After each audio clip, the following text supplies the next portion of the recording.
So good morning to all of you and welcome to the ICIS Academy. So let's start today's current affairs of 6 January 2024. See the first news. India to provide $75 million to Nepal for reconstruction efforts in the earthquake hit areas. External affair minister Jaishankar. देखिए India के जो external affair minister Jaishankar जी है वो अभी नेपाल के visit पर गए हैं। वो वहाँ पर जाने के बाद 2023 में जो नेपाल के अंदर अर्थक्वेक आया था उस अर्थक्वेक में नेपाल का जो वेस्टर्न पार्ट था वो बुरी तरह से अफेक्टेड हुआ था। उस अफेक्टेड एरिया का जो रिकंस्ट्रक्शन काम करने के लिए टोटल $75 मिलियन के यहाँ पर फाइनेंस पैकेज का announcement external affair minister Jaishankar ji जो है वो यहाँ पर किए हैं। India will extend a financial package of $75 million for the reconstruction of infrastructure in Nepal's western district affected by the last year earthquake, said by External Affairs Minister on Friday, January 5, 2024।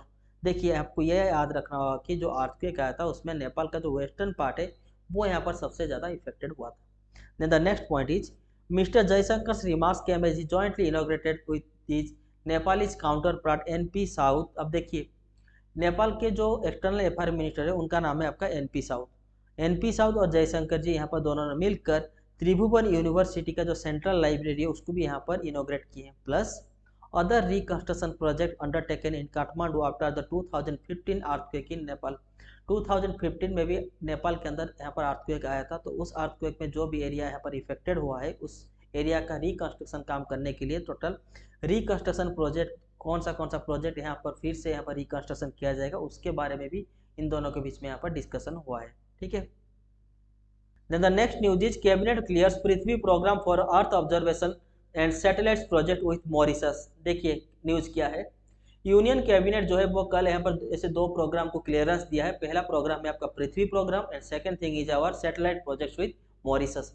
पहले हम देखते हैं कि पृथ्वी programme जो है वो क्या है। देखिए the union cabinet on January 5 cleared 4,797 crore programme called Prithvi programme that is expected to some 5 existing schemes. You have to remember these 5 existing scheme of the Ministry of Earth and Science. That means Ministry of Earth and Science यहाँ पर एक project के ऊपर यहाँ पर research कर रहा है जिस प्रोजेक्ट का नाम है आपका पृथ्वी प्रोग्राम। तो पृथ्वी प्रोग्राम के अंदर यहाँ पर टोटल 5 एग्जिस्टिंग स्कीम से उस स्कीम के ऊपर यहाँ पर ministry of earth and science जो है वो यहाँ पर रिसर्च करने वाला है। तो इसके लिए टोटल यूनियन कैबिनेट जो है 4,797 करोड़ रुपीज यहाँ पर सैंक्शन किए। तो अभी हम देखते हैं कि पृथ्वी प्रोग्राम के अंदर टोटल ऐसे कौन सा 5 ऐसे स्कीम्स है जिसको यहाँ पर ministry of earth and science इसके ऊपर रिसर्च करने वाला है। देखिए this programmes are to improve and increase long term observation of the atmosphere. First thing atmosphere के ऊपर एक स्कीम है। Second is ocean, then geosphere, then cryosphere and solid earth to track change in the planet. तो earth programme के अंदर पृथ्वी programme के अंदर यहाँ पर जो 5 ऐसे स्कीम्स है जिसके ऊपर ministry of earth science research करने वाले हैं वो स्कीम से आपका atmosphere, ocean, geosphere, cryosphere and solid earth to track change in the planet. ये तो हो गया आपका पहला प्रोग्राम। सेकेंड प्रोग्राम जो है आपका satellite project with Mauritius. That means India के अंदर जो इसरो है वो अभी मॉरिशस का जो Mauritius research and innovation council है उसके साथ मिलकर यहाँ पर एक स्मॉल सैटेलाइट का यहाँ पर डिस्कवर कर रहे हैं जिसका लागत है आपका टोटल 20 करोड़ रुपीज। उसको भी यहाँ पर यूनियन कैबिनेट जो है वो कल क्लियरेंस दे दिए। देखते हैं उसके न्यूज क्या है। The cabinet on January 5 also approved an agreement between the ISRO and Mauritius research and innovation council. याद रखिएगा ये जो MOU साइन हुआ है वो किसके बीच में हुआ है, इसरो के बीच में और Mauritius research and innovation council के बीच में हुआ है to jointly develop a small satellite. ठीक है। The device is expected to cost ₹20 crore and be ready in 15 months। और ये जो रिसर्च अभी चल रहा है जो डेवलपमेंट का काम चल रहा है वो 15 मंथ्स के अंदर यहाँ पर पूरा हो जाएगा और इसलिए टोटल कितने रुपए लागत लगेगा 20 करोड़ रुपीज़ का। तो यहाँ पर इस न्यूज़ से आपको क्या चीज़ याद रखना है, पहला प्रोग्राम पृथ्वी प्रोग्राम इसके तहत टोटल 4,797 करोड़ रुपीज़ सैंक्शन हुआ है और सैटेलाइट प्रोजेक्ट विथ मॉरिशस के टोटल 20 करोड़ रुपीज़। और सैटेलाइट प्रोजेक्ट विथ मॉरिशस का जो प्रोग्राम है यहाँ पर वो 15 मंथ्स के अंदर रेडी हो जाएगा और ये जो MOU साइन हुआ है वो इसरो और मॉरिशस का Mauritius research and innovation council के बीच में यहाँ पर ये MOU साइन हुआ है टू डिस्कवर और develop a small satellite. Okay. Then the next news is GAIL signs deal with the Vitol for LNG। India के अंदर जो gas authority of India limited GAIL है वो यहाँ पर सिंगापुर के अंदर एक Vitol Asia PTA limited company है उसके साथ यहाँ पर एक डील के ऊपर साइन किए हैं। वो डील क्या है देखते हैं। GAIL Limited and Vital Asia Pty Limited on Friday announced the signing of a long-term LNG deal for the supply of about 1 million metric ton of LNG per annum to India for a period of about 10 years commencing from 2026। देखिए, vital Asia PT limited एक ऐसा company Singapore के अंदर है। वो क्या करता है, पहले देखिए, जितने भी यहाँ पर ऑयल प्रोड्यूसिंग कंट्री है, उन ऑयल प्रोड्यूसिंग कंट्री से वो क्रूड ऑयल को लेकर आता है और अपने कंट्री के अंदर उसको रिफाइन करके दूसरे कंट्री को यहाँ पर सेल करता है। तो यहाँ पर गेल जो है वो वाइटल एशिया पीटी लिमिटेड के साथ यहाँ पर एक डील साइन किया, जिसके तहत वाइटल कंपनी जो है वो 10 ईयर्स तक, याद रखिएगा 10 ईयर्स जो है वो 10 ईयर्स है, 10 ईयर्स तक गेल को यहाँ पर 1 मिलियन मेट्रिक टन LNG जो है वो पर ईयर यहाँ पर प्रोवाइड करेगा। और ये जो प्रोग्राम है वो स्टार्ट कब से होगा, 2026 से ये स्टार्ट होने वाला है। ठीक है। Then the next news is cabinet approves railway MOU with USAID for energy efficiency. देखिए, इंडिया के अंदर इंडियन रेलवे यहाँ पर एक MOU के ऊपर सिग्नेचर किया, किसके साथ, United States for international development एक ऑर्गेनाइजेशन है, इसके साथ यहाँ पर MOU के ऊपर सिग्नेचर किया है to increase the energy efficiency, अब देखिए इसके पीछे रीजन क्या है। इंडियन रेलवे को भी पता है कि रेलवे सर्विस के लिए उसको आने वाले दिनों में यहाँ पर इलेक्ट्रिसिटी की यहाँ पर जरूरत है ज़्यादा। अगर इलेक्ट्रिसिटी का डिमांड यहाँ पर इंक्रीज करेगा, ध्यान से सुनिएगा, अगर इलेक्ट्रिसिटी का डिमांड यहाँ पर इंक्रीज करेगा तो ऑब्वियसली उसको फुलफिल करने के लिए इलेक्ट्रिसिटी का जो प्रोडक्शन है उसको भी यहाँ पर इंक्रीज करना पड़ेगा। अब मुझे बताया कि इंडिया के अंदर ज़्यादा इलेक्ट्रिसिटी कौन सा सेक्टर से प्रोड्यूस होता है, थर्मल पावर प्लांट से। दैट मीन्स अगर हमको इलेक्ट्रिसिटी का प्रोडक्शन इंक्रीज करना है, उसका मतलब ये हो जाता है कि थर्मल प्रोडक्शन का जो कैपेसिटी है उसको भी यहाँ पर हमको इंक्रीज करना पड़ेगा। अगर थर्मल पावर प्लांट का कैपेसिटी हम इंक्रीज करेंगे तो हम यहाँ पर ये बोल सकते हैं कि कार्बन डाइऑक्साइड का जो यहाँ पर एमिशन हो रहा है वो भी यहाँ पर इंक्रीज होगा। लेकिन COP28 के दौरान इंडिया ने यहाँ पर एक MOU के ऊपर सिग्नेचर किया है कि 2030 तक इंडिया जो है वो mission net zero carbon emission के तहत यहाँ पर काम करेगा। एक तरफ हम ये बोलते हैं कि 2030 तक इंडिया जो है वो नेट जीरो कार्बन एमिशन के तहत आगे बढ़ रहा है, दूसरी तरफ इंडिया के अंदर जब इलेक्ट्रिसिटी का डिमांड इंक्रीज हो रहा है तो अगर हम यहाँ पर थर्मल पावर प्लांट का कैपेसिटी को इंक्रीज करते हैं तो फिर कार्बन डाइऑक्साइड का एमिशन जो है वो भी यहाँ पर इंक्रीज हो रहा है। तो फिर हम इस दोनों चीज को बैलेंस कैसे करेंगे, हम लोग का जो एम वो क्या है, कार्बन डाइऑक्साइड को यहाँ पर डिक्रीज करना प्लस इलेक्ट्रिसिटी का डिमांड को यहाँ पर इंक्रीज करना। तो ये कैसे पॉसिबल हो सकता है, इसके लिए एक रिसर्च करने के लिए इंडियन रेलवे जो है वो United States for international development organization के साथ एक MOU के ऊपर सिग्नेचर किया है, सो दैट इंडियन रेलवे और United State for international development जो है वो दोनों यहाँ पर मिलकर इसके ऊपर यहाँ पर रिसर्च करेंगे, सो दैट इंडिया के अंदर जो एनर्जी एफिशिएंसी है वो कैसे एनहांस हो सके एंड कार्बन डाइऑक्साइड का जो एमिशन हो रहा है वो यहाँ पर कैसे डिक्रीज किया जा सके। ठीक है, देखते हैं न्यूज क्या है। The union cabinet chair by the prime minister Narendra Modi on January 5 was apprised of signing the memorandum of understanding between the India and United States for international development, जिसको हम बोलते हैं USAID, for supporting Indian railways to achieve mission net zero carbon emission by 2030। Then the next point is the MOU facilitates utility modernization। यहाँ पर कौन से subject के ऊपर रिसर्च होने वाला है, यूटिलिटी मॉडर्नाइजेशन के ऊपर, plus advanced energy solution and system so that we can enhance our energy efficiency. Then the regional energy and market integration as well as the private sector participation and engagement. ये सब area के ऊपर यहाँ पर Indian railway और USAID जो है दोनों यहाँ पर रिसर्च करने वाले हैं। तो इसीलिए इन दोनों के बीच में अभी एक MOU के ऊपर सिग्नेचर हुआ है to enhance the energy efficiency, और उसके साथ ही हम लोग का जो mission net zero carbon emission का जो टारगेट है 2030 तक, उसको भी कैसे यहाँ पर हम अचीव कर सके, उसके ऊपर दोनों मिलकर यहाँ पर रिसर्च कंडक्ट करने वाले हैं। Okay, then the next news is India's real GDP growth for 2023 to 24 estimated at 7.3%। देखिए न्यूज क्या है, इंडिया का जो रियल GDP ग्रोथ है वो हम यहाँ पर ये एस्टिमेट करके चल रहे हैं कि 2023 और 24 के फाइनेंशियल ईयर जब एंड होगा तो हम लोग का रियल GDP जो है वो 7.3% तक पहुँच सकता है, ये हम एस्टिमेट करके चल रहे हैं अभी। न्यूज क्या देखिए, India's real GDP growth in 2023 to 24 is estimated at 7.3% compare to 7.2% a year ago. एक साल पहले हम ये एस्टिमेट करके चल रहे थे कि 2023 और 24 का फाइनेंशियल ईयर एंड तक हम लोग का जो रियल GDP ग्रोथ है वो 7.2% तक पहुंच सकता है, लेकिन अभी हम ये एस्टिमेट करके चलते हैं कि 7.2% जो पहले एस्टिमेट किए थे वो अभी इंक्रीज होकर 7.3% तक यहाँ पर ये पहुँच सकता है। As per the first advance estimate of national income release by the national statistical office NSO on Friday, ये जो डाटा है वो रिलीज कौन किया है? NSO, that is nothing but our national statistical office जो है वो यहाँ पर रिलीज किए, which reckons the economy will outperform the 7% uptick recently projected by the Reserve Bank of India। NSO यहाँ पर ये बोल रहा है कि ये जो डाटा हम रिलीज किए हैं वो आरबीआई के बेसिस पर हम रिलीज किए हैं, क्योंकि आरबीआई कुछ दिन पहले यहाँ पर ये बोला था कि इंडिया का जो रियल जीडीपी ग्रोथ है वो 7% तक यहाँ पर टच कर चुका है। अगर जनवरी के स्टार्टिंग महीने में यहाँ पर हम लोग का रियल जीडीपी 7% का जो मार्क है उसको यहाँ पर टच कर चुका है, तो ईयर एंड होने में अभी भी और 3 मंथ्स है, क्योंकि मार्च 31 तक फाइनेंशियल ईयर चलता है, तो अभी भी 3 मंथ्स बाकी है। तो यहाँ पर एनएसओ ये प्रेडिक्शन कर रहा है कि जब तक मार्च 31 आएगा तब इंडिया का जो रियल जीडीपी है वो यहाँ पर ग्रो करके 7.3% तक यहाँ पर पहुँच सकता है।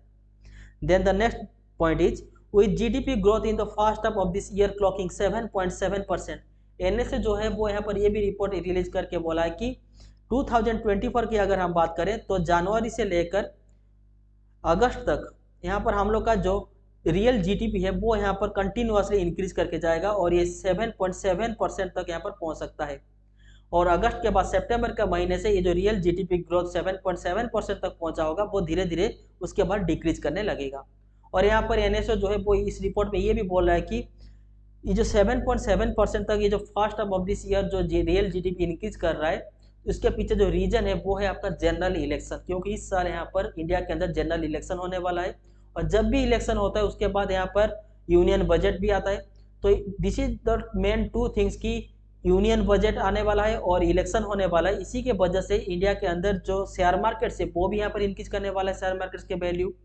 तो यहाँ पर हम ये बोल सकते हैं कि जो दो मेन रीजन है इंडिया का जीडीपी ग्रो करने का इस साल पहला 6 से 8 मंथ तक, वो है आपका general election and general election के बाद आने वाला है जो यूनियन बजट। ठीक है, that rely on data for the first 6 to 8 months of a year and are helpful in the union budget formulation। ठीक है, तो ये जो रियल जीडीपी ग्रोथ यहाँ पर 7.7% तक पहुँच सकता है, उसके पीछे रीजन क्या है? आपका यूनियन बजट और यहाँ पर आपका general election. Then the next news is cabinet approves naming Ayodhya airport after Maharshi Valmiki gives international airport status। देखिए यहाँ पर दिसंबर 30 को प्राइम मिनिस्टर मोदी जो है वो अयोध्या के एयरपोर्ट को यहाँ पर इनॉग्रेट किए थे और उसका नाम जो है वो दिए थे महर्षि वाल्मीकि एयरपोर्ट। अभी यहाँ पर यूनियन कैबिनेट जो है वो इसको रेकमेंड कर दिया है कि महर्षि वाल्मीकि एयरपोर्ट को यहाँ पर इंटरनेशनल एयरपोर्ट का स्टेटस दे दिया जाएगा। तो अभी से इसका नाम जो है वो यहाँ पर हो जाएगा कि महर्षि वाल्मीकि इंटरनेशनल एयरपोर्ट अयोध्या धाम। ठीक है, देखते हैं न्यूज़ क्या है।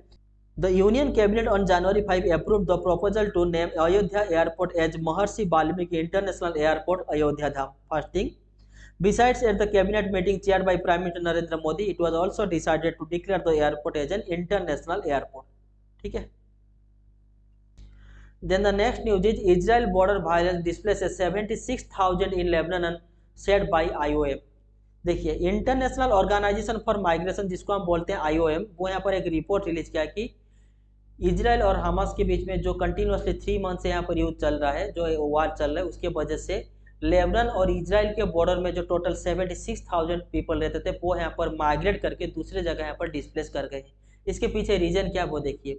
लेट सपोज आपका ये इजराइल है, इजराइल के पास यहाँ पर आपका लेबनान है, तो लेबनान के अंदर यहाँ पर एक आतंकवादी संगठन है जिसको हम बोलते हैं हिजबुल्ला, और ये हिजबुल्ला को सपोर्ट कौन कर रहा है? ईरान कर रहा है। और यहाँ पर इजराइल कंटिन्यूसली हमास के साथ भी यहाँ पर वार कर रहा है, प्लस यहाँ पर जो हिजबुल्ला है वो भी यहाँ पर कंटिन्यूसली इजराइल के ऊपर यहाँ पर रॉकेट दागते रहते हैं। तो इजराइल जो है इसके आंसर में लेबनान के ऊपर भी यहाँ पर रॉकेट यहाँ पर फायर करते रहता है। तो एक साथ हम बोल सकते हैं कि इजराइल जो है वो एक साथ हमास के साथ भी यहाँ पर युद्ध लड़ रहा है, प्लस लेबनान के अंदर जो हिजबुल्ला है उसके साथ भी यहाँ पर युद्ध लड़ रहा है। इसीलिए लेबनान के यहाँ पर बॉर्डर में जो 76,000 पीपल रहते थे वो यहाँ पर माइग्रेट करके दूसरे जगह को यहाँ पर डिस्प्लेस कर गए। ठीक है, देखते हैं न्यूज़ क्या है। More than 76,000 people have been displaced in Lebanon in almost 3 months of nearly daily fighting along the border with Israel, the UN's International Organization for Migration has said, that is nothing but our IOM। ठीक है, then the next point is the border area has seen a surge of violence since the Israel-Hamas war broke out in early October, with tit-for-tat exchange of fire continuing on Friday between the Israel force and the Iran-backed Hezbollah। देख लीजिए Hezbollah को यहाँ पर backup कौन दे रहा है? Iran दे रहा है। Lebanese Ali of Palestine militant group of Hamas. देखिए ये जो आपका लेबनान के अंदर जो हिजबुल्लाह आतंकवादी संगठन है वो आपका हमास का एक को पार्ट है, यहाँ पर ये चीज बोला जा रहा है, ठीक है। Then the next news is Tamil Nadu continues to be the second largest state economy said by finance minister. देखिए फाइनेंस मिनिस्टर निर्मला सीतारमण जी जो है वो यहाँ पर ये बोल रहे हैं कि इंडिया के अंदर जितने भी सारे स्टेट हैं उनको अगर कंपैरिजन किया जाए तो तमिलनाडु एक ऐसा स्टेट है जो कि रैपिडली यहाँ पर अपना इकोनॉमी यहाँ पर ग्रो कर रहा है। इसीलिए हम ये बोल सकते हैं कि तमिलनाडु का जो रैंक है वो अभी सेकेंड पोजीशन पर है। और फर्स्ट पोजीशन में कौन सा स्टेट है आपका महाराष्ट्र स्टेट है। तो यहाँ पर फाइनेंस मिनिस्टर जो है वो यहाँ पर ये भी बोल रहे हैं कि वर्ल्ड के अंदर जितने भी सारे कंपनी इंडिया के अंदर अगर आ रहे हैं इन्वेस्टमेंट करने के लिए तो वो पहले तमिलनाडु के अंदर ही इन्वेस्टमेंट करना चाहते हैं। रीजन क्या है, तमिलनाडु के अंदर जो बेसिक इंफ्रास्ट्रक्चर है वो बहुत डेवलप्ड है, इसलिए जितने भी सारे कंपनी यहाँ पर एस्टैब्लिश करना चाहते हैं वो पहले तमिलनाडु के अंदर ही इन्वेस्टमेंट करना चाहते हैं। अगर सारे कंपनी एक ही स्टेट के अंदर इन्वेस्टमेंट करने जाएंगे तो ऑब्वियसली उस स्टेट का जो जीडीपी है वो यहाँ पर ऑटोमेटिकली इंक्रीज करेगा, ठीक है। न्यूज़ क्या है देखते हैं। Finance minister said that Tamil Nadu has always been a favourite destination for the visitors. Okay, Government of India signed 241 MOU attracting investment worth rupees of 3 lakh crore. This has created 4 lakh job. Finance minister यहाँ पर ये बोलेंगे 2023 में total यहाँ पर union government जो है 241 MOU के ऊपर यहाँ पर साइन किया था जिसकी लागत है आपका 3 लाख करोड़। और यहाँ पर ये जो 241 MOU साइन हुआ था इसके वजह से 4 लाख जॉब भी यहाँ पर क्रिएटेड हुए। और out of 241 MOU sign between the government of India and the companies, most of the company जो है वो यहाँ पर तमिलनाडु के अंदर ही जाके इन्वेस्टमेंट किए। वो यहाँ पर कौन बोल रहे हैं, फाइनेंस मिनिस्टर निर्मला सीतारमण जी। अगर हम रैंक की बात करें तो आप देख सकते हैं कि महाराष्ट्र का जो रैंक है वो यहाँ पर नंबर 1 है और महाराष्ट्र का जो नेट इनकम है वो आपका है 38.79 lakh crore. Then Tamil Nadu, then Gujarat, then Karnataka, then Uttar Pradesh. लेकिन अभी रिसेंटली एक स्टडी यहाँ पर ये भी हुआ है कि उत्तर प्रदेश का जो स्टेट है उस स्टेट के अंदर भी यहाँ पर उसका जो स्टेट जीडीपी है वो भी यहाँ पर रैपिडली इंक्रीज कर रहा है because due to the heavy amount of investment. तो यहाँ पर हम ये बोल सकते हैं कि कुछ साल बाद आपको ये देखने को मिलेगा कि उत्तर प्रदेश का रैंक जो यहाँ पर नंबर 5 पर है वो यहाँ पर इंक्रीज करके नंबर 3 और नंबर 2 तक यहाँ पर पहुँच सकता है, ठीक है। Then the next news is Aadhaar enabled payment comprised 11% of financial fraud said by I4C। देखिए I4C जो है वो यहाँ पर और एक रिपोर्ट रिलीज किया है, उसके तहत इंडिया के अंदर 2023 में जितना भी साइबर क्राइम्स हुए हैं उनमें से टोटल 11% जो साइबर क्राइम हुआ है वो यहाँ पर रिलेट करता है आपका Aadhaar enabled payment system AEPS के साथ। इसका क्या न्यूज है देखिए, Aadhaar enabled payment system AEPS frauds were 11% of the cyber financial scam that had been origin in India 2023। That means 2023 के अंदर जितने भी यहाँ पर साइबर क्राइम्स हुए हैं उसका 11% साइबर क्राइम जो हुआ है वो आपका Aadhaar enabled payment system AEPS के तहत आपका साइबर क्राइम हुआ है। Analysis by Indian cyber crime coordination centre I4C has said then most of this were committed in Bihar and Jharkhand. जितने भी यहाँ पर साइबर क्राइम्स होता है उसका मैक्सिमम केस जो है वो आपको यहाँ पर बिहार और झारखंड जो स्टेट है उस स्टेट के अंदर आपको देखने को मिलता है। Then the next point is last year the central government's portal cybercrime.gov.in and 1930 helpline received 13,10,329 complaints regarding cyber enabled financial frauds। अब देखिए I4C जो है वो यहाँ पर ये बोला है कि 2023 का जो साल था उस साल में टोटल cybercrime.gov.in का जो वेबसाइट है वो वेबसाइट प्लस 1930 जो यहाँ पर हेल्पलाइन नंबर है उस हेल्पलाइन नंबर को कॉल करके टोटल यहाँ पर 13,10,329 केस जो है वो यहाँ पर रजिस्टर किया गया है।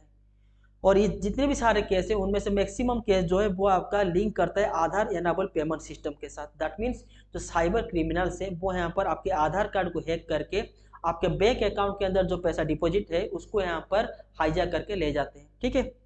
The AEPS fraud included cloning of biometrics. अब यहाँ पर हम बोले थे जो कि साइबर क्रिमिनल्स यहाँ पर हाईजैक करते हैं आपका अकाउंट को, उसका पीछे मेन रीजन है आपका बायोमेट्रिक्स। जब भी आप आधार कार्ड बनवाने जाते हैं आप फिंगरप्रिंट का यूज करते हैं, उस फिंगरप्रिंट जो आप यूज करते हैं उसको हम बोलते हैं बायोमेट्रिक। यहाँ पर जो साइबर क्रिमिनल्स होते हैं वो क्या करते हैं कि आपका जो फिंगरप्रिंट से उस फिंगरप्रिंट का एक डुप्लीकेट फिंगरप्रिंट बनवा लेते हैं।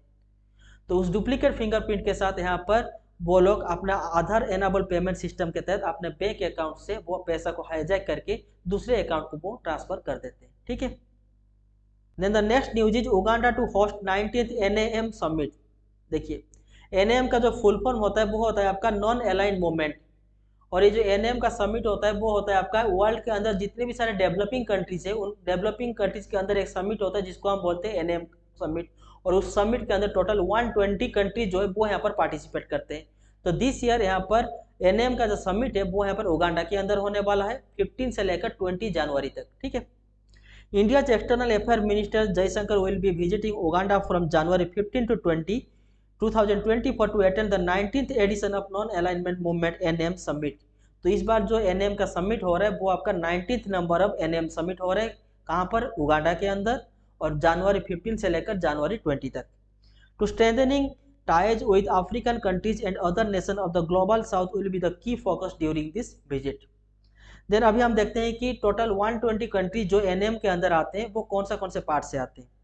The NAM is a forum of 120 developing countries that are not formally aligned with और against any major power bloc. It aims to represent the political, economic and cultural interest of the developing world. तो यहाँ पर जो NM का summit होता है वो वहाँ पर क्या क्या चीज़ डिस्कशन होता है। देखिए, पॉलिटिकल के ऊपर डिस्कशन होता है, कैसे अपने इकोनॉमी को रिफॉर्म करेंगे उसके ऊपर भी डिस्कशन होता है, और अपना कंट्री के अंदर जो कल्चरल इंटरेस्ट है उसको कैसे एनहांस करेंगे उसके ऊपर भी यहाँ पर डिस्कशन होता है। So that's it for the today's current affair session. Now let's do some current affairs quiz session. See the first question, recently what new requirement has the election commission of India introduced for registered unrecognized political parties seeking election symbols? Option A, voter endorsement, option B, party manifesto, option C, audited accounts, and option D, membership numbers. देखिए, Election Commission of India ECI जो है वो अभी यहाँ पर report release किया कि recent एक रिपोर्ट रिलीज किया। इसके तहत जो भी यहाँ पर नया लोकल पार्टीज है जो अभी पहले बार यहाँ पर रजिस्टर किए हुए हैं, फर्स्ट टाइम न्यूली रजिस्टर किए हैं, प्लस ऐसे लोकल पार्टी जिनको यहाँ पर स्टेट लेजिस्लेटिव असेंबली के अंदर 1% से भी कम वोट मिला है, उन सारे पार्टी को यहाँ पर इलेक्शन कमीशन ऑफ इंडिया जो है वो यहाँ पर ये वार्निंग दिया कि आपका जो बैंक अकाउंट है, आपके पास एक पार्टी होगा तो ऑब्वियसली उस पार्टी का एक बैंक भी अकाउंट होगा, उस बैंक अकाउंट को अभी यहाँ पर आप ऑडिट करवा लीजिए। और ये जो ऑडिट होगा वो पिछले 3 साल तक ऑडिट होगा। दैट मीन्स जनवरी 2021 से लेकर जनवरी 2022, देन जनवरी 2023, देन जनवरी 2024 तक यहाँ पर लास्ट 3 इयर्स का जो बैंक अकाउंट होगा उस बैंक अकाउंट को यहाँ पर आपको ऑडिट करना यहाँ पर कंपलसरी है। अगर आप यहाँ पर अपने बैंक अकाउंट को ऑडिट नहीं करवाएंगे तो फिर आपको इलेक्शन के टाइम आपको आपका पार्टी का जो सिंबल प्रोवाइड किया जाता है, आपको आपका पार्टी का सिंबल यहाँ पर प्रोवाइडेड नहीं किया जाएगा। ठीक है, तो यहाँ पर ऑप्शन सी जो है audited account, this is the right option.